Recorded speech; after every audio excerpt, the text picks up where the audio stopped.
أعوذ بالله من الشيطان الرجيم. بسم الله الرحمن الرحيم.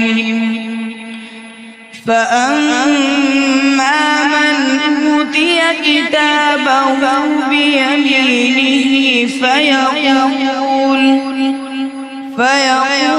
هاؤم اقرءوا كتابيه إني ظننت أني ملاق حسابيه فهو في عيشة راضية في جنة عالية قطوفها دانية كلوا واشربوا هنيئا بما أسلفتم في الأيام الخالية.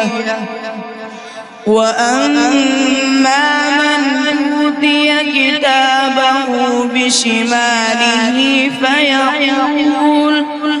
فيقول يا ليتني لم أوت كتابيه ولم أدر ما حسابيه يا ليتها كانت القاضية ما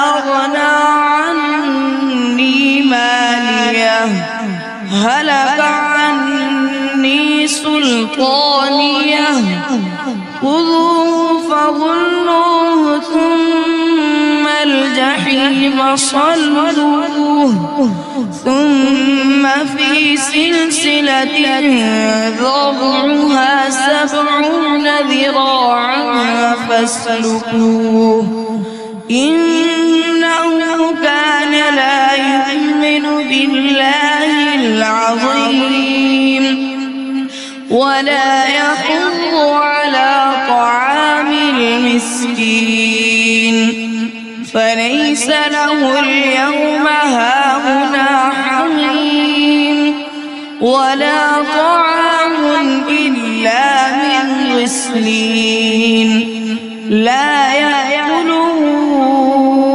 إلا الخاطئون. صدق الله العظيم.